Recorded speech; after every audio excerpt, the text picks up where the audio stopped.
Au commencement, dans la magnificence de sa miséricorde infinie, Allah, le Tout-Puissant, régnait en maître absolu, seul et unique en son essence primordiale. Rien n'existait en dehors du Tout-Puissant Allah. Rien ne l'accompagnait, il est le premier et rien ne le précède. Allah, l'absolu, Allah, le puissant. Une création majestueuse a pris forme, débutant par l'apparition imposante d'un trône dont la grandeur dépasse notre imagination. Parmi les détails de ce trône se trouve une petite chose intrigante. La chaise, en comparaison avec le trône, ressemble à un anneau perdu dans un vaste désert. Le trône, la chaise et le désert, tandis que la chair les englobe. Dans un élan divin, Allah a fait surgir le trône des cieux et de la terre, le plaçant majestueusement sur les bannières primordiales. C'est ainsi que le Tout-Puissant a initié sa création avant même d'avoir façonné le stylo. Alors, le Tout-Puissant et majestueux lui ordonna d'écrire. Il demanda « Que dois-je consigner ?» Et Dieu répondit « Inscris tout ce qui adviendra jusqu'à la fin des temps. » Sur la tablette préservée, il était inscrit que Allah avait d'abord créé le trône et l'eau, puis avait façonné la plume pour écrire avec élégance et précision. Après 50 000 ans de garde dans la tablette, Allah le Tout-Puissant décida soudain de créer les cieux et la terre. L'avènement des cieux et de la terre vit le jour, une jeunesse s'étalant sur 6 jours. L'union des cieux et de la terre se révéla étroitement tissée. La terre se vit façonnée en l'espace de 2 jours, et en combien de jours, et même en 6 jours au total, oserez-vous contester l'existence de celui qui a façonné la terre en un laps de temps similaire, et lui attribuerez-vous des égaux? C'est là la question. C'est le maître de l'univers qui a solidement ancré les montagnes, les bénissant et leur attribuant leur richesse en 4 jours. La réponse à ceux qui s'interrogent est d'une durée égale. Les cieux et la terre ont été façonnés en 6 jours, sous le regard attentif d'un stylo royal et céleste. Après un délai de 50 000 ans, Allah façonna les cieux et la terre, les reliant étroitement, le ciel se fondant avec la terre tel un duo inséparable. Dans l'immensité de l'univers, le Tout-Puissant a décrété que le ciel se sépare de la terre, tandis que le ciel lui-même se décline en 7 couches distinctes, et que la terre, soudain, elle se scinde en 7 strates. Les incrédules n'ont-ils pas remarqué que le ciel et la terre étaient autrefois fusionnés en une masse compacte? Ensuite, nous les avons divisés et transformés en chaos. Ne réaliseront-ils pas la magnificence de cette incroyable explosion primordiale? Soudain, les cieux et la terre se sont séparés. Soudain, le firmament s'est scindé en 7 strates, tout comme la terre qui s'est fractionnée en 7 niveaux, selon la volonté du Tout-Puissant. En ce qui concerne les cieux, ils ont... Le trône, formé de la vapeur d'eau terrestre, repose gracieusement sur les flots, tels que mentionnés précédemment, cette vapeur s'échappant des eaux. Une création si vaste et mystérieuse que notre esprit peine à appréhender, cette vapeur s'est muée en une brume énigmatique au sein de l'immensité de l'univers. Cette brume marquait ainsi les prémices de... Il leva les yeux vers le ciel embrumé et prononça ces mots. Que le ciel et la terre se plient à ma volonté, que tous deux se réjouissent de bon cœur. Bien que tous deux aient dit que nous venons en obéissant, c'est le commencement de la création, tel que le relate le Coran. Regarde comme cette planète est magnifique, c'est la Terre. Quel âge a notre bonne vieille planète Terre? Quelle créature peuplait en ses débuts sous le regard bienveillant d'Allah le Tout-Puissant? Pourtant, il est de notoriété qu'après un laps de temps, Allah, dans sa toute-puissance, a engendré une entité issue du feu, nommée DN en raison de sa nature insaisissable, son essence étant intimement liée aux flammes. La flamme sans fumée, pure et ardente, est l'essence même du feu. Allah, exalté et glorifié, a conçu cette merveille de la création pour briller sur terre, illuminant ainsi notre existence. Il était tenu par les règles strictes de la société, soumises à des lois à respecter et des devoirs à honorer. Pourtant, à cette époque, les esprits malicieux, une corruption démesurée gangrenait la terre, et c'est alors que le Tout-Puissant, dans sa majesté, décida d'envoyer des anges pour châtier ces êtres corrompus, responsables de répandre le sang parmi les anges. À cette époque, parmi les chefs des djinns se trouvait un dénommé Satan, reconnu pour sa grande sagesse et sa foi inébranlable. Allah le Tout-Puissant l'avait élevé à un rang élevé. Il se battait aux côtés des anges contre les injustices commises par certains djinns. Parfois, ces derniers étaient emprisonnés sur des îles au milieu des mers en tant que châtiment divin. Parmi eux se trouvaient des êtres vertueux et d'autres moins recommandables, agissant avec toute leur puissance et leur majesté. Alors que certains versaient le sang et souillassant la terre, Un groupe en particulier se démarquait, le GIE parvenant à atteindre. Les anges, habituellement si impeccables, ont vu leur arrogance croître au fil du temps, jusqu'à ce que Satan lui-même, après de longues années parmi eux, ne déclenche le jour redouté où le Tout-Puissant, dans toute sa majesté, ordonnera à ses anges de « Le Seigneur Tout-Puissant et majestueux, Dieu a rassemblé les anges dans la plus haute assemblée céleste, triant les élus parmi les élus. Les anges de la cour céleste reçurent la nouvelle solennelle du Tout-Puissant et majestueux qu'une nouvelle création verrait bientôt le jour lorsque leur Seigneur leur confia « Je vais créer un vicaire sur terre » revient à permettre aux générations futures de se succéder, c'est-à-dire que chaque génération prendra la relève de la précédente. Lorsque ton Seigneur confia aux anges « Je vais établir sur la terre un vicaire », les anges répondirent en se succédant. En quête d'investigation, les anges avaient une connaissance préalable des méfaits commis par les djinns avant même l'apparition des humains, en matière de corruption, de désordre et de répandage de sang. La prochaine création suivra les mêmes actions, ont-ils déclaré. Vas-tu choisir quelqu'un pour semer le chaos et verser le sang pendant que nous sommes là à te glorifier et à te sanctifier?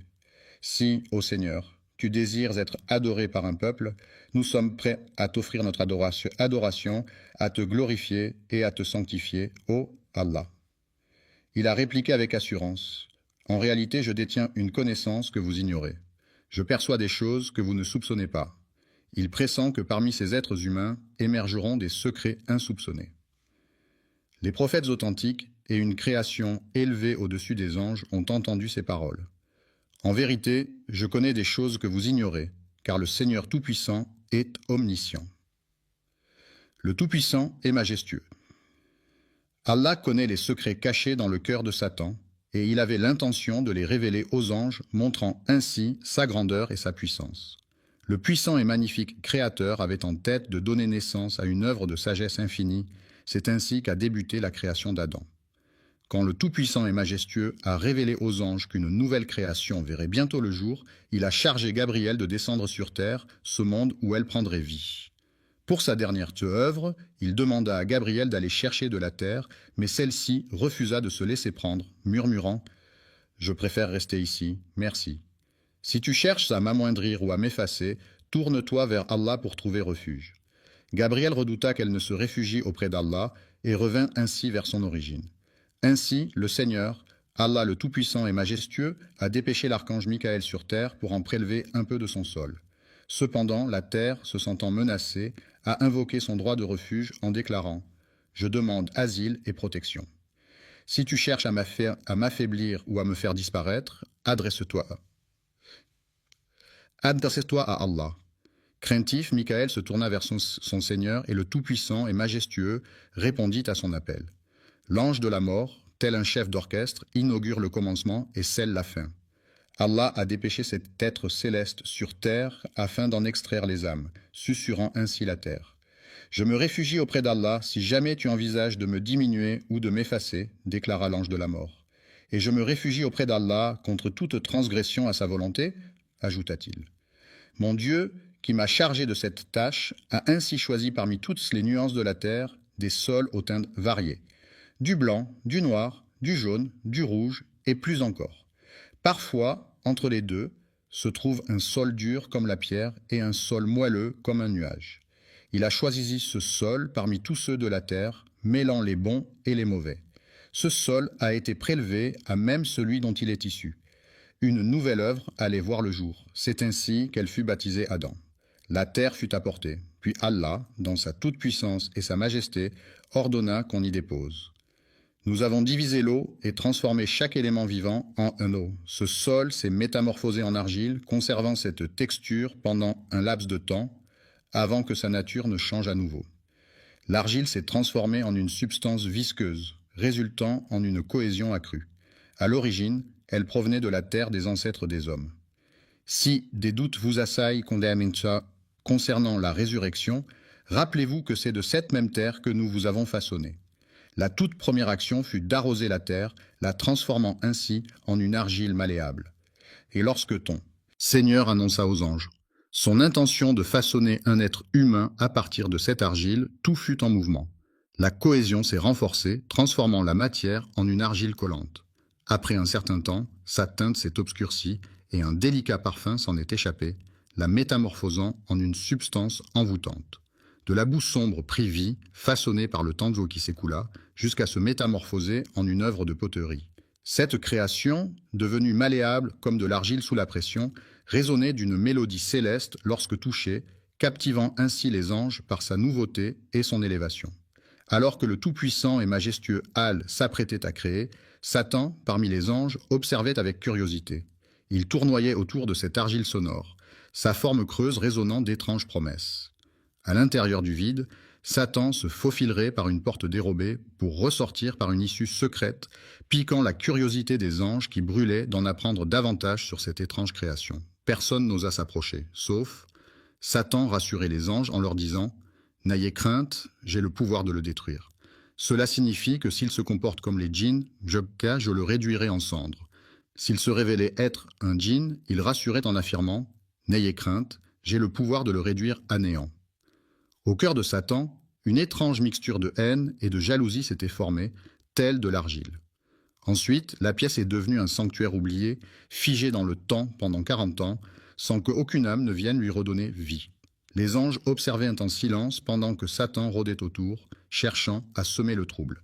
Ils guettaient avec impatience l'arrivée de ce moment tant attendu, invoquant Allah, le tout miséricordieux, le très miséricordieux. Cette créature demeura figée dans l'argile, telle une œuvre de poterie pendant de longues décennies. Allah demanda solennellement aux anges, en présence de Satan parmi eux, de s'incliner devant sa grandeur. Une fois qu'il eut insufflé la vie, érigeant ainsi un décret immuable.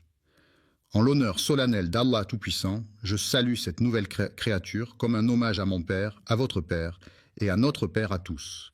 Il est le premier humain, celui qui inaugure notre lignée. Lorsque ton Seigneur dit aux anges, « Je vais créer un être humain à partir d'argile, et une fois que je l'aurai parfaitement façonné et que je lui aurai insufflé mon esprit. » Les anges, prosternés devant lui, attendaient tous avec impatience l'arrivée du moment promis, lorsque le souffle de l'esprit commença à circuler. L'âme a-t-elle pris naissance dans la tête d'Adam, pénétrant cette argile devenue sèche, telle de la poterie, à chaque fois qu'elle le touchait? À chaque fois que son âme pénétrait en lui, il se métamorphosait en une entité animée de sang, de veines et de chair, cette argile prenant vie. Lorsque l'âme pénétra dans la tête d'Adam, celui-ci éternua et tous les anges observaient attentivement. Alors, les anges se tournèrent vers Adam et lui dirent « Loué soit le Créateur ». Ainsi parla Adam, que la paix soit sur lui, et tous entendirent « Louange à Dieu ». Et l'âme, à présent, réside dans la tête, ô Tout-Puissant. Lui murmura une prière pour que la miséricorde divine l'enveloppe, et c'est alors que son esprit s'éveilla pleinement. Adam leva les yeux et découvrit les fruits du paradis qui s'offraient à lui, telle une invitation irrésistible. Dans un tableau grandiose, les anges, Satan et le Seigneur Tout-Puissant, se tenaient face au paradis, ces fruits délicieux s'étalant devant eux, attendant que l'âme. Dès que sa main effleura son ventre, une envie irrésistible de nourriture l'envahit, comme si son instinct primaire prenait le contrôle. Dès que l'âme de notre père Adam a atteint son abdomen, les prémices des sensations instinctives et des inclinations naturelles ont commencé à germer en lui, suscitant immédiatement ses désirs. Affamé, il s'est précipité vers le festin, son esprit devançant ses pas, bondissant d'impatience vers la délectable pitance. C'est alors qu'Allah a dit « L'homme a été conçu avec une promptitude naturelle, les humains étant dotés d'une impatience innée qui remonte à notre ancêtre Adam dès sa première journée. Jusqu'à ce que l'âme d'Adam soit parfaitement façonnée, dans toute sa splendeur et sa perfection, que la paix soit sur lui. Il se tenait fièrement devant les anges, et dès qu'ils posèrent les yeux sur lui, ils s'inclinèrent en tant signe de respect, obéissant ainsi à l'ordre d'Allah pour célébrer cette nouvelle. Lorsque la création fut achevée, tous les anges s'inclinèrent, innombrables au-delà de tout décompte, car Allah seul connaît leur nombre exact. Tous, sans exception, se sont inclinés en admiration devant cette nouvelle création. Aucun n'a manqué à l'appel. Aucun d'entre eux n'a pu se retenir, à l'exception d'une créature. Ce n'est ni un ange, ni un djinn, pourtant Allah l'a honoré. Cependant, l'arrogance et la vanité, quelle audace, quelle arrogance de défier pour la première fois le Tout-Puissant, Allah, au paradis, en osant désobéir. La fierté de leur propriétaire a conduit à quelque chose de terrifiant. Quelle forme de désobéissance Satan a-t-il choisi alors qu'il se tenait seul, tandis que tous les anges se prosternaient? Tous les anges s'inclinèrent, à l'exception d'Iblis, qui, il se gonfla d'orgueil et devint l'un des infidèles, défiant ainsi pour la première fois le Seigneur Tout-Puissant au ciel. Et qui était cette créature osant agir ainsi? Malheureusement pour lui, l'honneur qu'il avait reçu n'était pas mérité, tout comme la dignité qui l'accompagnait. Le Seigneur Tout-Puissant interpella alors Iblis, bien qu'il connaisse déjà la réponse. « Te voilà, empêché de te prosterner devant mes créations, te pavanant dans ton arrogance. Es-tu donc devenu si hâtin, ô méchant? Voyons ta réponse. » « Satan, regarde-moi avec quelle audace je me distingue de lui, déclara Iblis. Je suis issu du feu, tandis qu'il est formé de simple argile. Pourquoi donc cette comparaison? Puis-je me courber devant quelqu'un qui me semble moins noble, alors qu'il reconnaisse que le feu l'emporte sur l'argile? Comment pourrais-je m'incliner devant lui alors que l'ordre vient d'en haut? Le commandement ne provient pas d'Adam, mais d'Allah. Cependant, observe l'arrogance. Allah dit à Iblis, « Qui t'a empêché de te soumettre ?» Iblis se vantait. « Je suis supérieur à lui, car tu m'as créé du feu et tu l'as créé de l'argile. » Imaginez la première vision d'Adam lorsqu'il ouvre les yeux.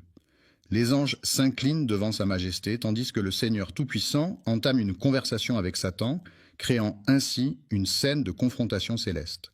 Pour la première fois, une terreur indicible a envahi le ciel, alors qu'Allah le Tout-Puissant était désobéi. Satan a laissé éclater son orgueil, son envie, sa méchanceté et son opposition. Lorsqu'Allah Tout-Puissant donna son commandement, il s'exclama « Pourquoi devrais-je me prosterner devant lui alors que je suis meilleur que lui ?» C'est ainsi que la malédiction commença à s'abattre sur... Dès lors, Satan s'exclama « Va-t'en, tu es banni. Ma malédiction reposera sur toi jusqu'au jour du jugement. Comment oses-tu défier l'ordre d'Allah, ô Satan maudit ?» Il a attiré sur lui la foudre de la toute-puissance divine, devenant ainsi un être maudit, banni, tel un démon, condamné à errer pour l'éternité. L'ange déchu, banni des cieux par la volonté divine, a vu sa grandeur déchue et en a profité pour semer le chaos. Il n'a point imploré le pardon d'Allah, ni quémandé la miséricorde de son Seigneur. Voyez plutôt la fourberie de Satan. Il n'a sollicité qu'une seule faveur, ô Seigneur. Iblis implore. Accorde-moi un sursis jusqu'au jour de leur résurrection, ô Seigneur. Ne m'emporte pas maintenant, je te prie. J'ai une requête unique à formuler. Quelle est-elle? Satan, dans son arrogance infinie, aspire à une existence éternelle, défiant même la fin de toute création jusqu'au jour du jugement. Accorde-moi cette grâce, ô Seigneur des ténèbres, susurre-t-il avec une lueur de défi dans le regard. Pensez-vous que le délai accordé jusqu'au jour de la résurrection ait été repoussé pour permettre à l'âme de se repentir et de demander pardon afin de se rapprocher d'Allah? Après l'acte répréhensible qu'il avait commis, Allah Tout-Puissant lui répondit de façon inattendue « Tu es de ceux à qui un délai est accordé, je retarderai ton mandat. » Jusqu'à ce fameux jour, observez la perfidie de Satan envers son Seigneur, sa majesté, sous le regard de tous les anges, tandis qu'Adam... Connaissez-vous les mots prononcés par Satan à cet instant précis, une fois qu'Allah Tout-Puissant eut accepté sa requête de repousser son châtiment jusqu'au jour du jugement? Avez-vous conscience du défi audacieux lancé à l'encontre du Maître de l'univers? Contemplez la perfidie inouïe, une perfidie si retorse que même dans vos rêves les plus sombres, vous n'auriez pu l'imaginer, car c'est vous qui m'avez égaré. C'est Allah, et non Satan qui t'a égaré. C'est toi, dans ton arrogance, qui t'es égaré. Qui es-tu pour envier? Allah t'a égaré, attribuant ta déviance à ton Seigneur. Regarde cette malice. Puisque tu m'as égaré, dit Satan, je m'installerai donc sur ton chemin. Avez-vous croisé le chemin de cette étrange créature et de sa progéniture? Je veillerai à ce qu'ils ne soient pas laissés à eux-mêmes. Pouvez-vous percevoir le défi qui se présente? C'est à ce moment-là qu'il réalisa qu'il survivrait jusqu'au jour de la rétribution. Je m'installerai confortablement sur le chemin droit que tu leur as tracé. Cela sous-entend que Satan reconnaît la rectitude du chemin d'Allah. Observons les termes sélectionnés par Satan, puis je les attaquerai de front. Je les approcherai par derrière, par la droite et par la gauche, me présentant devant eux, puis disparaissant derrière, tour à leur droite et à leur gauche. Pourquoi n'a-t-il pas simplement dit qu'il Il sait pertinemment qu'Allah le Tout-Puissant surplombe toute chose, c'est pourquoi il n'ose s'approcher d'eux d'en haut, saisi par la crainte qui les étreint. Tu ne trouveras point de reconnaissance en eux, car je ne permettrai à aucun de rester fidèle dans la adoration. Assurément, je vais égarer tous ces égarés, déclare Allah, les bannissant loin de sa présence. Je repousserai tous ceux qui te suivent, parmi eux tous je remplirai l'enfer. Va-t'en, fais ce que tu as à faire, ô Satan, mon père.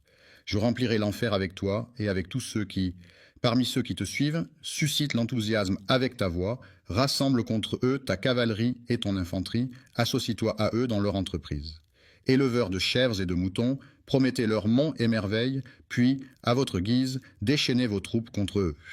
C'est alors qu'Allah dit à Satan, « Quant à mes serviteurs, tu peux bien égarer les injustes à ta guise, mais sur mes serviteurs, ton emprise est vaine. » Il a osé défier son Seigneur. Il s'incline devant mon Seigneur, reconnaissant sa suprématie, mais observez sa fourberie. Il murmure, « Ô Seigneur, je les égarerai et les détournerai de ta voie. Je resterai sur le droit chemin tant que je le suivrai, répondit Allah Tout-Puissant. Je leur accorderai mon pardon aussi longtemps qu'ils viendront humblement le demander. C'est le défi qui se dresse devant eux. C'est à partir de la création d'Adam que le Seigneur des mondes vit naître l'inimitié de Satan envers lui et sa descendance. Lorsqu'il contempla l'humilité des anges et le conflit avec Satan, Allah Tout-Puissant ordonna à Adam « Approche ce cortège céleste et adresse-leur tes salutations. » Adam s'exécuta et se dirigea vers eux. Pour la toute première fois, il croisa le regard des anges. Qu'allait-il leur dire? Il leur adressa ces mots solennels. « Que la paix soit avec vous. » Les anges lui répondirent à leur tour. « Et que la paix soit avec toi. Que la miséricorde et les bénédictions d'Allah soient sur vous. » Allah a dit à Adam, « Voici votre salutation ainsi que celle de vos descendants après vous. » Les descendants se sont rassemblés, répondant tous à l'appel. À cet instant précis, il a contemplé sa descendance, innombrable aux yeux d'Allah. Qui sait combien de milliards naîtront des enfants d'Adam, que la paix soit sur lui. Adam contempla sa descendance, et dans la lumière qui illuminait certains de leurs visages, il distingua l'un d'eux dont l'éclat resplendissait comme 1000 soleils. Les flammes dansaient, et il s'exclama « Ô Seigneur, qui est-ce » La réponse vint « C'est ton fils David, l'un de tes prophètes. » Intrigué, il demanda « Quel âge a-t-il, Seigneur ?» Et la réponse résonna « Il a 40 ans pour l'instant. » Adam, âgé de 1000 ans selon le récit qui lui est dédié, n'avait pas encore exploré les délices du monde, ni contemplé les splendeurs du paradis. Dans un soupir empreint de nostalgie, il s'exclama « Ô mon Seigneur !» Après avoir vécu 60 années de ma vie, il réalisa qu'il n'avait pas exploré le monde. C'est alors qu'il décida de négocier. Il échangerait 60 années de sa propre existence contre 5 années pleines d'aventures. Ainsi, la longévité d'Adam fut redéfinie. À l'âge de 100 ans révolus, David a reçu l'enseignement divin d'Allah Tout-Puissant, qui lui a révélé les noms de nombreuses créatures avec lesquelles il allait partager sa vie. Le paradis lui a enseigné que cet arbre est un symbole, que ses feuilles sont des poèmes, que ce fruit est une promesse, que cette nourriture est une bénédiction, que cette rivière est une histoire, et que tout cela lui a révélé les secrets de l'univers. De nombreux mystères, dissimulés même aux anges, furent révélés lorsqu'une épreuve de connaissance opposa les anges à Adam, que la paix soit sur lui, mettant en lumière des noms et des secrets insoupçonnés. Dieu enseigna à Adam le nom de chaque chose, puis il les présenta aux anges. Le Seigneur interrogea alors les anges, « Quel est le nom de ceci et quel est le nom de cela ?» Les anges, dans leur sagesse céleste, ont avoué leur méconnaissance de certains mystères en demandant « Révélez-moi ces noms si vous êtes dignes de confiance, ô humains. » Ils proclamèrent « Louange à toi, notre connaissance se limite à ce que tu nous as enseigné. En vérité, c'est toi l'omniscient, le sage, ô Seigneur Tout-Puissant. » Lorsqu'Adam fut questionné sur les noms que même les anges ignorèrent, il répondit avec un sourire malicieux « Oh, laissez-moi vous éclairer sur ces mystères. » Les anges observaient attentivement, intrigués, jusqu'à ce qu'il révèle enfin ses précieux secrets. Allah, informé de leur nom, s'exclama « Ne vous ai-je pas dit que les anges seraient tant étonnés? Quelle est cette créature fraîchement créée qui possède une telle connaissance? Il détient des savoirs qui nous échappent. des connaissances inaccessibles à notre entendement. Il possède des secrets que tu ignores. Contemplez la grandeur de son savoir. Lorsqu'il s'agit de l'homme et de sa création selon Allah, ainsi que de la valeur de la connaissance à ses yeux, le Tout-Puissant s'adresse à Adam en disant « Ô Adam, fais-leur savoir ». Après avoir révélé ces noms, Allah leur rappela « Ne vous avais-je pas averti que je connais les mystères des cieux et de la terre, ainsi que ce que vous dévoilez ?» Adam a été formé dans le secret des secrets par Allah, qui lui a insufflé tout son savoir. Ensuite, il l'a guidé vers un jardin d'une étendue infinie, où les limites semblaient se perdre dans l'horizon lointain. Sous la bienveillance d'Allah, le tout miséricordieux, le très miséricordieux, Adam a pénétré seul dans les délices du paradis, devenant ainsi le patriarche de toute l'humanité. Déambulé au sein du paradis, se délectant de ses fruits juteux, de ses rivières scintillantes et de ses arbres majestueux, baigné dans ses innombrables bénédictions. En ce lieu béni, la faim ne te tenaillera point et ta nudité ne sera point dévoilée. Dans ce jardin d'Éden, Adam, béni soit-il, déambule sans jamais ressentir la soif, ni être tourmenté par la chaleur écrasante du soleil. Combien de temps a-t-il vécu en ce lieu béni, solitaire dans sa quiétude ? Un beau jour, Adam, ressentant une profonde solitude au paradis, s'abandonna au sommeil, conscient que toute connaissance appartient à Allah, l'exalté et le majestueux. Alors qu'il baignait dans le bonheur, Allah le Très-Haut et majestueux décida de lui offrir une compagnie lorsqu'il s'endormait, dans sa grandeur et sa magnificence. Allah, dans sa grandeur infinie, façonna l'homme à partir de sa côte gauche, puis, dans un acte de création tout aussi magnifique, modela la femme à partir d'une de ses côtes. L'endroit de cette côte gauche était en sommeil, Adam ignorant tout. Il décida alors de retirer cette côte, la transformant en une femme à qui la vie fut offerte. Lorsqu'Adam, béni soit-il, ouvrit les yeux, il découvrit une présence à ses côtés. Intrigué, il demanda « Qui es-tu » La femme répondit simplement « Je suis une femme ». Adam, perplexe, poursuivit « Pourquoi a-t-il Allah, dans sa sagesse infinie, conçu l'homme pour trouver en moi la quiétude recherchée ? Malgré les sommets atteints par les êtres humains, un homme ne peut véritablement trouver la paix qu'auprès d'une femme, et une femme ne peut trouver la quiétude en compagnie d'un homme, afin que vous puissiez vivre en harmonie avec lui, imprégné d'affection et de bienveillance. C'était comme si Adam, que la paix soit sur lui, avait semé entre vous ses sentiments. Il éprouvait une joie singulière en constatant qu'Allah avait créé une nouvelle créature pour le réconforter, lui permettant ainsi de trouver du réconfort auprès des anges. Les anges voulaient mettre Adam à l'épreuve en lui demandant son nom, mais pour l'instant, ils ne le connaissaient pas. Elle s'était simplement présentée comme une femme. Lorsque Vénus interrogea Adam sur l'identité de cette mystérieuse femme, sa réponse fusait sans détour. Vé. Puis, Adam entreprit d'énumérer tous les noms de toutes choses, déclarant finalement « C'est Ève-lé ». Les anges étonnés demandèrent « Pourquoi ce nom en particulier ?» Il répondit avec assurance « Elle a été formée à partir d'un être vivant, elle détient la connaissance que Dieu lui a confiée. » Il détenait un savoir que même les anges ignoraient, tandis qu'Adam, accompagné d'Ève, résidait dans ce paradis sans descendance ni lignée. Allah, dans sa grandeur et sa magnificence, leur fit cette annonce solennelle. « Ô Adam, résidez au paradis en compagnie de votre épouse et sustentez-vous à satiété de ses délices. À votre convenance, délectez-vous de tout ce que votre cœur désire, les arbres majestueux, les rivières chantantes, les fruits juteux et le bonheur éclatant. Nourrissez-vous de ces merveilles en abondance, où que vous soyez. Au paradis, tout est autorisé, sauf une seule chose. Ne pas approcher de l'arbre interdit, car c'est là que réside la volonté du Seigneur. Un simple arbre, mais ô combien important. Dans ce jardin luxuriant, où chaque arbre porte des fruits succulents et où la bénédiction règne en maître, il est permis de se délecter de tout, sauf d'un seul arbre. Méfiez-vous de l'arbre mystérieux qui se dresse là, car approcher ses branches vous ferait basculer du côté obscur. Non seulement cela, mais le Seigneur Tout-Puissant les avait avertis en disant « Ô Adam et Ève, percevez-vous le paradis et le bonheur dans... » Parmi vous, il se tapira une créature insatiable qui ne vous accordera aucun répit. Imaginez le premier adversaire qui, par arrogance, a refusé de s'incliner devant vous en déclarant « Je vaux mieux que lui ». Il chuchotera à ton oreille, alors que tu te trouveras au paradis, cet ennemi dont Ève ignorait l'identité, mais qu'elle connaît désormais. Alors nous avons dit Ô Adam, voilà celui-ci. Attention, cet ennemi est un véritable danger pour toi et ta femme. Méfiez-vous qu'il ne parvienne à vous chasser du paradis, car alors, ô Adam, tu connaîtras le malheur. Si tu quittes ce jardin d'Éden, tu pénétreras dans l'antre de la désolation. Restez au paradis, où la misère et l'affliction ne sont que des étrangers indésirables. Méfiez-vous de deux choses. Ne goûtez pas aux fruits de cet arbre défendu, n'en approchez même pas, et soyez sur vos gardes contre cet ennemi sournois qui rôde.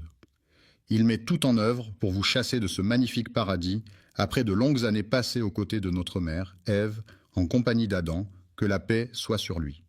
Vivez en ce havre de paix, savourant la douceur de leur existence et la générosité de la nature, sans jamais oser s'approcher de l'arbre interdit. Un jour, tandis qu'ils déambulaient paisiblement, des hurlements soudains captèrent leur attention, évoquant la détresse d'un individu invisible.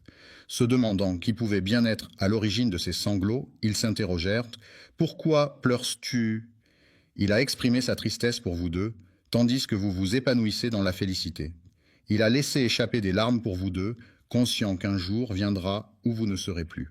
Adam et Ève méditaient sur le fait que tôt ou tard, même plongés dans le bonheur le plus total, ils devraient inévitablement le quitter le jour de leur mort. Les êtres humains aspirent à une éternité de félicité, mais celle-ci les abandonna un temps avant de revenir vers eux pour chuchoter. « Ô Adam, te guiderai-je ?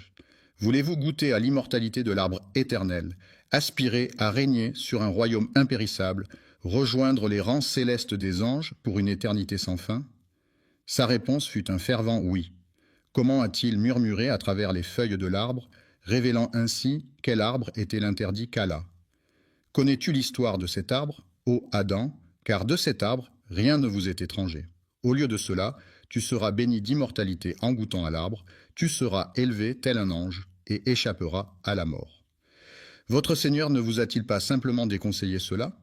Cet arbre, tel un gardien jaloux, veillez à ce que vous ne deveniez ni ange ni immortel.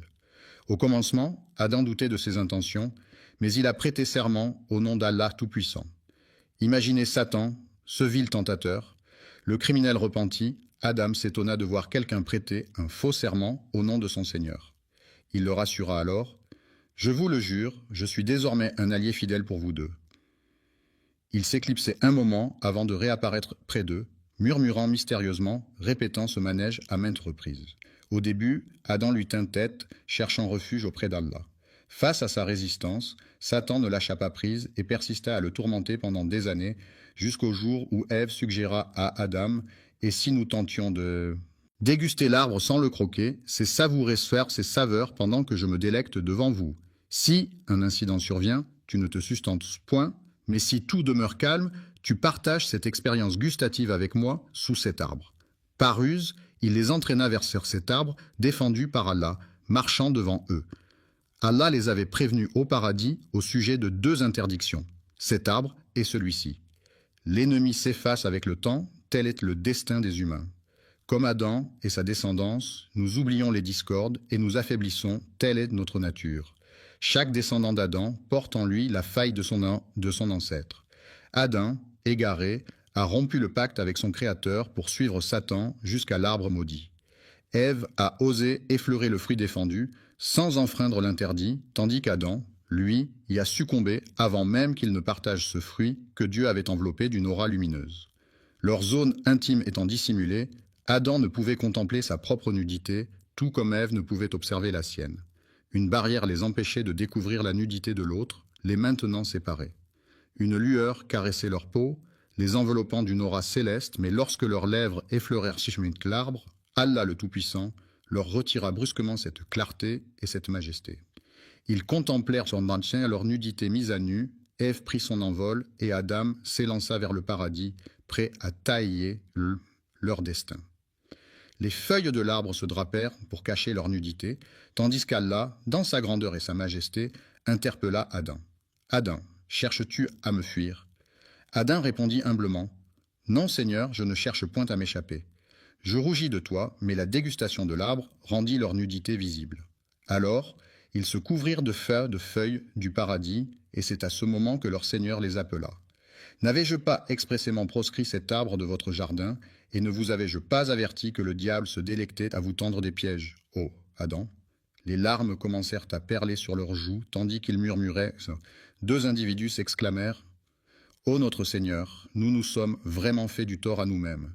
Si tu ne nous pardonnes pas et ne nous fais pas miséricorde, nous serons assurément parmi les perdants. C'est lors de cette toute première transgression que les êtres humains ont osé défier leur Seigneur Tout-Puissant, tandis qu'Adam et Ève étaient là, assis, pleurant et implorant le pardon d'Allah, le Très-Haut. Adam, dans sa majesté, craignait la punition du Très-Haut, mais il l'accepta. Cependant, au cœur de la désobéissance se cache le mal. Quel mal? Cette insubordination t'a-t-elle donc valu d'être banni de ce jardin, ô Adam, ce jardin béni que t'avait octroyé Allah, le Très-Haut et le Majestueux? Méfiez-vous de cet arbre, pourtant vous avez succombé à la tentation de désobéir à votre Seigneur, vous égarant ainsi. Mais son Seigneur l'a ensuite élu. Ainsi, après lui avoir accordé son pardon et l'avoir guidé, Allah a accepté son repentir. Cependant, il l'a fait descendre de ce paradis céleste vers cette terre peuplée par des êtres humains. Les djinns, ces êtres antérieurs, accompagnèrent Satan dans sa chute vers les profondeurs. Il lança alors à Adam et Ève: Descendez d'ici, car vos descendants seront en conflit éternel avec les miens. Les uns des autres, et si par hasard un guide émane de ma part, quiconque le suit ne se perdra point, ni ne connaîtra le malheur. Il est le premier humain à fouler ces terres. On raconte que la paix soit sur Adam, et que la connaissance appartient à Allah. Il est dit qu'Adam descendit jusqu'à une contrée lointaine de l'Inde et y vécut. La péninsule arabique a été le théâtre de leur rencontre à Arafat, avant qu'ils ne se rassemblent et se dirigent vers Muzdalifa. En effet, Adam et Ève se trouvaient à la Messe, première création. Ceux qui affirment qu'une création humaine a précédé Adam ne disent pas la vérité. En réalité, le tout premier être humain à fouler la terre fut Adam, que la paix soit sur lui. Lui et sa femme, accompagnés de leur descendance, furent alors appelés par le Très-Haut et le Majestueux à quitter les hauteurs célestes pour rejoindre la demeure terrestre de l'adversité et de l'épreuve. À chaque fois que je vous enverrai un guide, descendez d'ici, vous tous, de l'épreuve. Ceux qui auront la sagesse de le suivre seront récompensés. Adam descendit à la demeure de l'épreuve, où les soucis et les tourments l'attendaient. Autrefois, tu étais dans un paradis paisible, sans conflit ni difficulté, mais désormais tout a changé. Adam, que la paix soit sur lui, a pénétré dans les profondeurs de la demeure de l'épreuve, avec la pensée lancinante qu'il ne foulerait plus jamais le sol du paradis. Son cœur brisé laissa échapper des larmes qui coulèrent longuement, jusqu'à ce qu'il murmure à l'horizon. Lorsque Vénus interrogea Adam sur l'identité de cette mystérieuse femme, sa réponse fusait sans détour: Vé. Puis, Adam entreprit d'énumérer tous les noms de toutes choses, déclarant finalement: C'est Ève-lé. Les anges étonnés demandèrent: Pourquoi ce nom en particulier? Il répondit avec assurance: Elle a été formée à partir d'un être vivant, elle détient la connaissance que Dieu lui a confiée. Il détenait un savoir que même les anges ignoraient, tandis qu'Adam, accompagné d'Ève, résidait dans ce paradis sans descendance ni lignée. Allah, dans sa grandeur et sa magnificence, leur fit cette annonce solennelle: Ô Adam, résidez au paradis en compagnie de votre épouse et sustentez-vous à satiété de ses délices. À votre convenance, délectez-vous de tout ce que votre cœur désire, les arbres majestueux, les rivières chantantes, les fruits juteux et le bonheur éclatant. Nourrissez-vous de ces merveilles en abondance, où que vous soyez. Au paradis, tout est autorisé, sauf une seule chose: ne pas approcher de l'arbre interdit, car c'est là que réside la volonté du Seigneur. Un simple arbre, mais ô combien important. Dans ce jardin luxuriant, où chaque arbre porte des fruits succulents et où la bénédiction règne en maître, il est permis de se délecter de tout, sauf d'un seul arbre. Méfiez-vous de l'arbre mystérieux qui se dresse là, car approcher ses branches vous ferait basculer du côté obscur. Non seulement cela, mais le Seigneur Tout-Puissant les avait avertis en disant: Ô Adam et Ève, percevez-vous le paradis et le bonheur dans... Parmi vous, il se tapira une créature insatiable qui ne vous accordera aucun répit. Imaginez le premier adversaire qui, par arrogance, a refusé de s'incliner devant vous en déclarant: Je vaux mieux que lui. Il chuchotera à ton oreille, alors que tu te trouveras au paradis: cet ennemi dont Ève ignorait l'identité, mais qu'elle connaît désormais. Alors nous avons dit, « Ô Adam, voilà celui-ci. » Attention, cet ennemi est un véritable danger pour toi et ta femme. Méfiez-vous qu'il ne parvienne à vous chasser du paradis, car alors, ô Adam, tu connaîtras le malheur. Si tu quittes ce jardin d'Éden, tu pénétreras dans l'antre de la désolation. Restez au paradis, où la misère et l'affliction ne sont que des étrangers indésirables. Méfiez-vous de deux choses. Ne goûtez pas aux fruits de cet arbre défendu, n'en approchez même pas, et soyez sur vos gardes contre cet ennemi sournois qui rôde. Il met tout en œuvre pour vous chasser de ce magnifique paradis, après de longues années passées aux côtés de notre mère, Ève, en compagnie d'Adam, que la paix soit sur lui. Vivez en ce havre de paix, savourant la douceur de leur existence et la générosité de la nature, sans jamais oser s'approcher de l'arbre interdit. Un jour, tandis qu'ils déambulaient paisiblement, des hurlements soudains captèrent leur attention, évoquant la détresse d'un individu invisible. Se demandant qui pouvait bien être à l'origine de ces sanglots, ils s'interrogèrent « Pourquoi pleures-tu » Il a exprimé sa tristesse pour vous deux, tandis que vous vous épanouissez dans la félicité. Il a laissé échapper des larmes pour vous deux, conscient qu'un jour viendra où vous ne serez plus. Adam et Ève méditaient sur le fait que tôt ou tard, même plongés dans le bonheur le plus total, ils devraient inévitablement le quitter le jour de leur mort.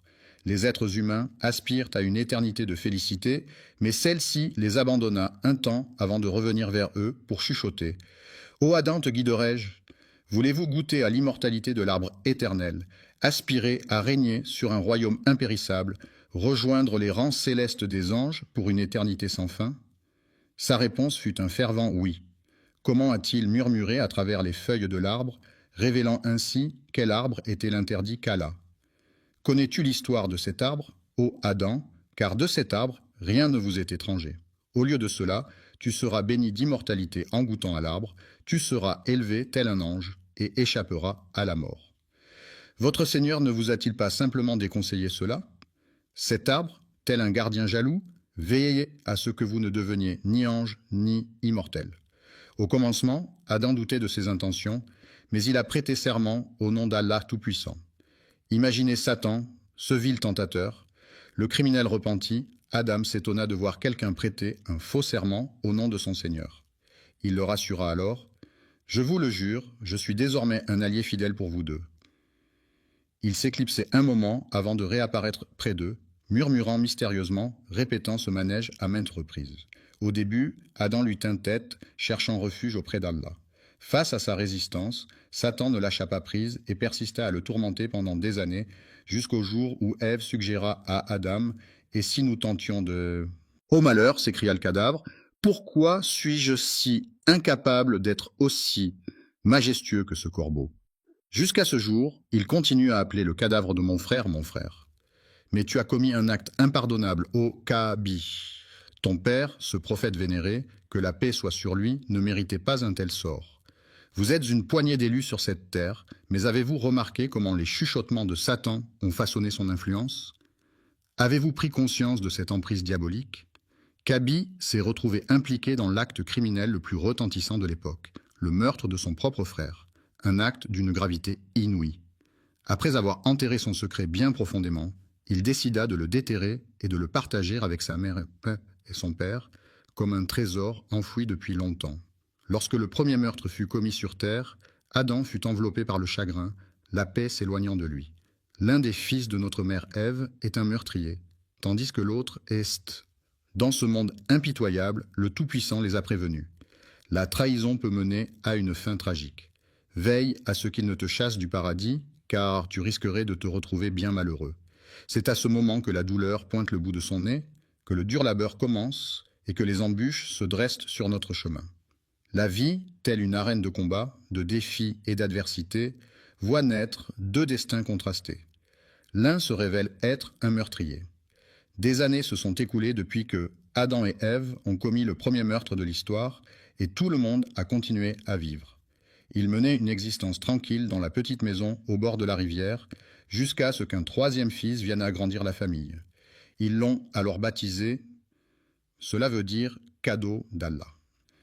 Adam, en grandissant, est devenu le fils bien-aimé d'Adam, qui prenait souvent le temps de s'asseoir avec lui.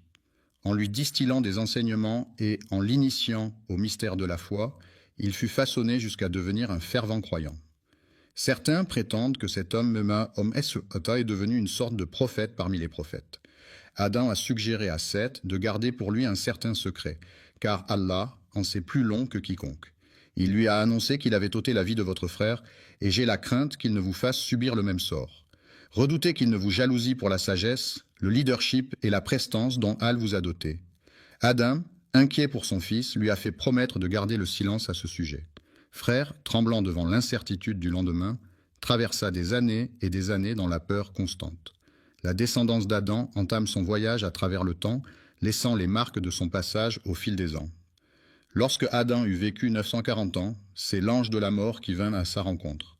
Adam le fixa du regard et demanda « Qui es-tu » L'ange de la mort répondit simplement « Je suis la fin incarnée. »« Il est venu réclamer ton âme, lui a-t-il annoncé. »« Pourquoi » s'est interrogé l'autre. « Parce que votre temps est venu, a-t-il répondu. Adam a déclaré que malgré le temps qui s'écoule, il reste encore beaucoup de vie en lui et que son temps n'est pas encore révolu.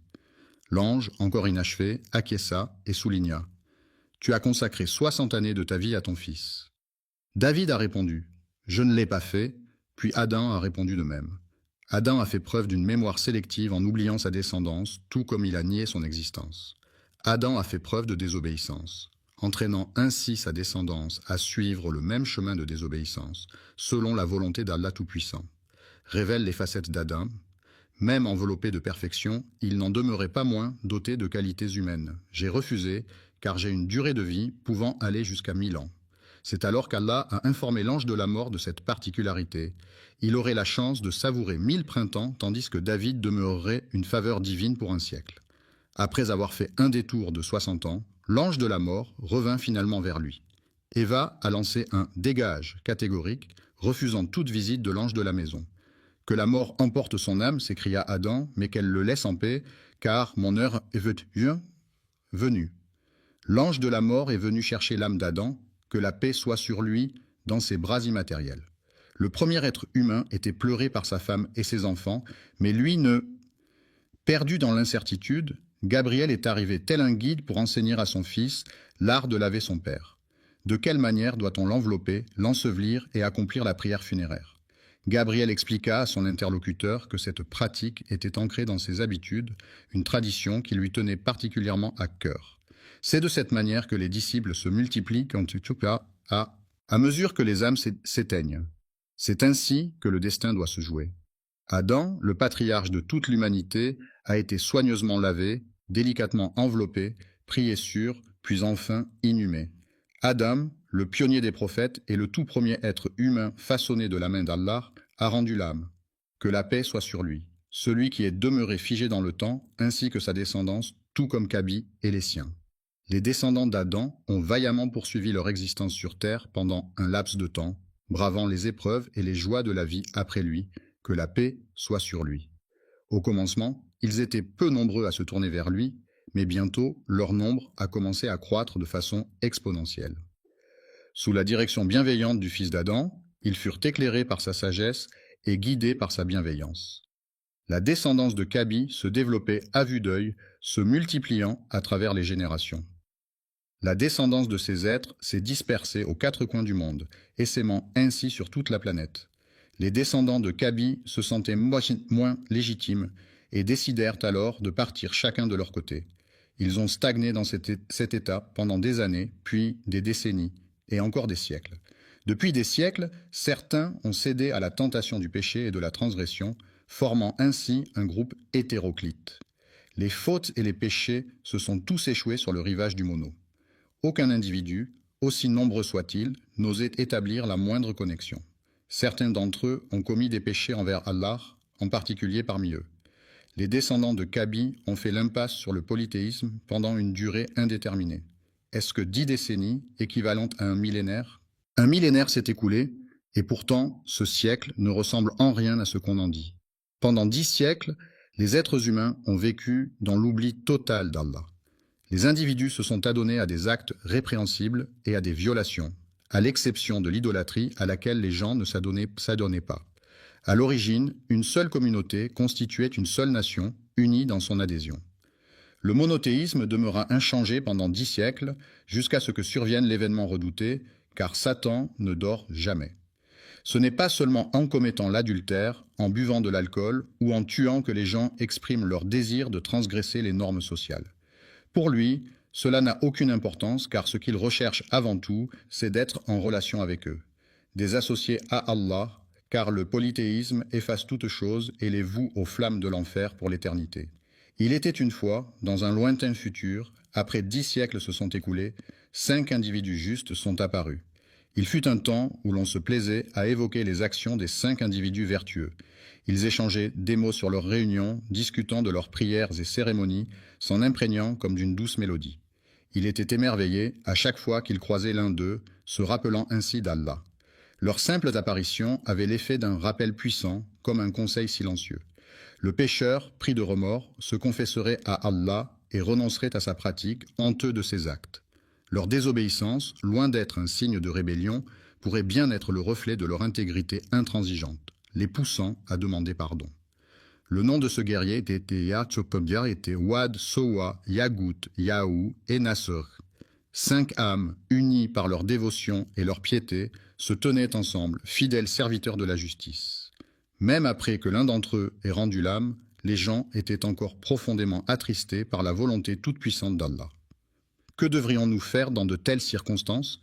La justice a expiré, le saint s'est éteint, le pieux s'en est allé, la hasse nous a quittés. Après leur départ, Satan se présenta à eux sous les traits d'un homme et leur susurra « Permettez-moi de vous offrir quelques conseils. Pendant que vous laissez vos larmes couler pour cet homme récemment disparu, rappelez-vous ce qu'il disait. Que diriez-vous si je créais une statue à votre image ?» ont-ils demandé. Quel avantage y aurait-il, s'est-il exclamé, à contempler la statue. N'oubliez jamais la grandeur d'Allah et gardez précieusement en mémoire ses précieux conseils. Vénérer Allah de cette manière est une excellente idée, ont-ils déclaré. Satan, quant à lui, n'est pas du même avis. Et lorsqu'ils ont été approchés avec une statue ressemblant étrangement à leur défunt proche, leur première réaction a été de se demander « Où diable devrions-nous le mettre ?» Il leur a transmis la sagesse d'un conseiller expérimenté en leur demandant de le positionner avec précaution. En effet, ils ont choisi de placer la mosquée à cet endroit, en tant que lieu de culte privilégié. La première statue fut installée avec solennité, mais rapidement oubliée, laissant ainsi la place à la seconde. Après son décès, ils ont érigé une statue en son honneur. Puis, le 3e, le 4e et le 5e ont suivi le même chemin vers l'au-delà. 5 statues trônaient majestueusement dans le lieu de culte, mais jamais elles ne reçurent l'hommage fervent des fidèles, restant témoins silencieux d'actes jamais accomplis. Les statues, vénérées telles des divinités, trônaient exclusivement en ce lieu sacré.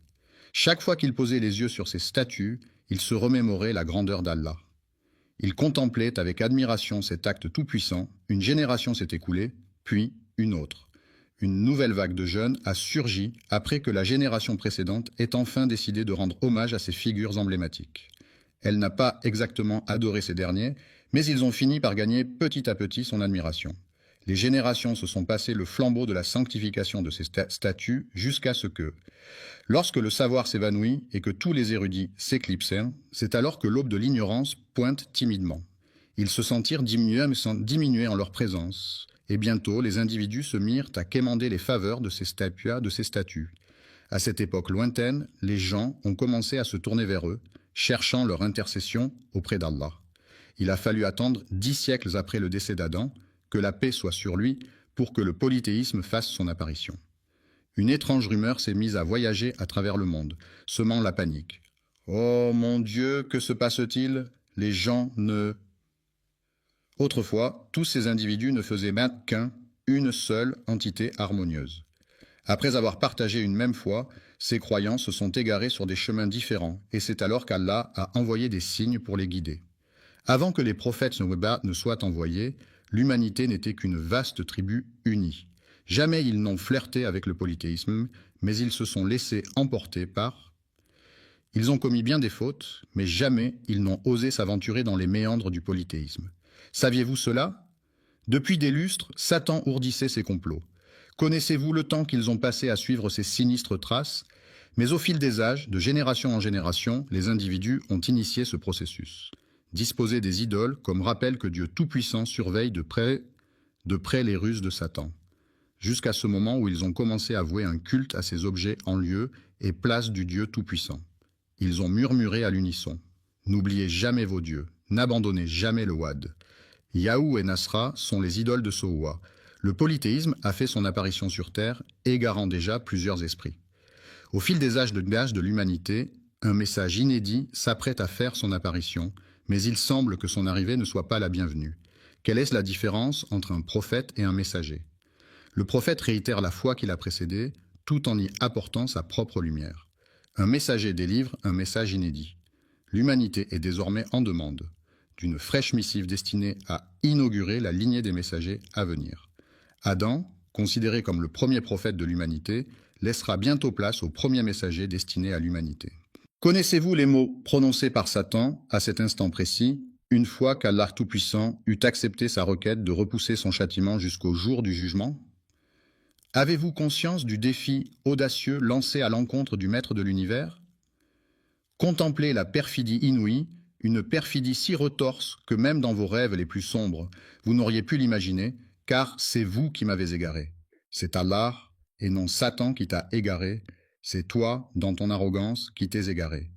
Qui es-tu pour envier? Allah t'a égaré, attribuant ta déviance à ton Seigneur. Regarde cette malice. Puisque tu m'as égaré, dit Satan, je m'installerai donc sur ton chemin. Avez-vous croisé le chemin de cette étrange créature et de sa progéniture? Je veillerai à ce qu'ils ne soient pas laissés à eux-mêmes. Pouvez-vous percevoir le défi qui se présente? C'est à ce moment-là qu'il réalisa qu'il survivrait jusqu'au jour de la rétribution. Je m'installerai confortablement sur le chemin droit que tu leur as tracé. Cela sous-entend que Satan reconnaît la rectitude du chemin d'Allah. Observons les termes sélectionnés par Satan, puis je les attaquerai de front. Je les approcherai par derrière, par la droite et par la gauche, me présentant devant eux, puis disparaissant derrière, tour à leur droite et à leur gauche. Pourquoi n'a-t-il pas simplement dit qu'il sait pertinemment qu'Allah le Tout-Puissant surplombe toute chose, c'est pourquoi il n'ose s'approcher d'eux d'en haut, saisi par la crainte qui les étreint. Tu ne trouveras point de reconnaissance en eux, car je ne permettrai à aucun de rester fidèle dans la adoration. Assurément, je vais égarer tous ces égarés, déclare Allah, les bannissant loin de sa présence. Je repousserai tous ceux qui te suivent, parmi eux tous je remplirai l'enfer. Va-t'en, fais ce que tu as à faire, ô Satan, mon père. Je remplirai l'enfer avec toi et avec tous ceux qui, parmi ceux qui te suivent, suscitent l'enthousiasme avec ta voix, rassemble contre eux ta cavalerie et ton infanterie, associe-toi à eux dans leur entreprise. Éleveurs de chèvres et de moutons, promettez-leur monts et merveilles, puis, à votre guise, déchaînez vos troupes contre eux. C'est alors qu'Allah dit à Satan, quant à mes serviteurs, tu peux bien égarer les injustes à ta guise, mais sur mes serviteurs, ton emprise est vaine. Il a osé défier son Seigneur. Il s'incline devant mon Seigneur, reconnaissant sa suprématie, mais observez sa fourberie. Il murmure, « Ô Seigneur, je les égarerai et les détournerai de ta voie. Je resterai sur le droit chemin tant que je le suivrai, répondit Allah Tout-Puissant. Je leur accorderai mon pardon aussi longtemps qu'ils viendront humblement le demander. C'est le défi qui se dresse devant eux, c'est à partir de la création d'Adam que le Seigneur des mondes vit naître l'inimitié de Satan envers lui et sa descendance. Lorsqu'il contempla l'humilité des anges et le conflit avec Satan, Allah Tout-Puissant ordonna à Adam « Approche ce cortège céleste et adresse-leur tes salutations. » Adam s'exécuta et se dirigea vers eux. Pour la toute première fois, il croisa le regard des anges. Qu'allait-il leur dire? Il leur adressa ces mots solennels. « Que la paix soit avec vous. » Les anges lui répondirent à leur tour. « Et que la paix soit avec toi. Que la miséricorde et les bénédictions d'Allah soient sur vous. » Allah a dit à Adam, « Voici votre salutation ainsi que celle de vos descendants après vous. » Les descendants se sont rassemblés, répondant tous à l'appel. À cet instant précis, il a contemplé sa descendance, innombrable aux yeux d'Allah. Qui sait combien de milliards naîtront des enfants d'Adam, que la paix soit sur lui. Adam contempla sa descendance, et dans la lumière qui illuminait certains de leurs visages, il distingua l'un d'eux dont l'éclat resplendissait comme 1000 soleils. Les flammes dansaient, et il s'exclama « Ô Seigneur, qui est-ce » La réponse vint « C'est ton fils David, l'un de tes prophètes. » Intrigué, il demanda « Quel âge a-t-il, Seigneur ?» Et la réponse résonna « Il a 40 ans pour l'instant. » Adam, âgé de 1000 ans selon le récit qui lui est dédié, n'avait pas encore exploré les délices du monde, ni contemplé les splendeurs du paradis.